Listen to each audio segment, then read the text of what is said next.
ये सवाल SSC CGL 2016 के पेपर में आया हुआ है।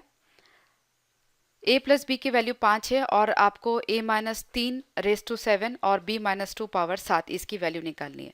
सबसे सिंपल तरीका क्या होता है इन सवालों को सॉल्व करने का कि a और b के आप कोई ना कोई सिंपल वैल्यू मान लो।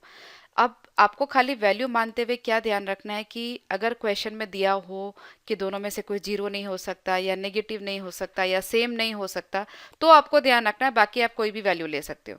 ठीक है। और चाहो तो क्या है कि एक या दो वैल्यू लेकर के भी आप चेक कर सकते हो, क्योंकि यहाँ पे पेपर वर्क की तो जरूरत ही नहीं है। अब जैसे मैंने क्या किया, a प्लस बी की वैल्यू 5 है तो मैंने मान लिया a जीरो है और b 5 है। अब अगर a जीरो है तो ये कितना हुआ, -3 रेस टू 7 हुआ। और ये कितना हो जाएगा, b अगर 5 है तो 5 माइनस 2 3 रेस टू 7 हो गया। तो एक बार -3 रेस टू 7 है, एक बार +3 रेस टू 7, तो आपस में कैंसिल होकर जीरो हो जाएगा। ठीक है। उसके सिवाय अगर आप मानते हो कि a 2 है या b 3 है या a 3 है b 2 है, तब भी एक ही बात है।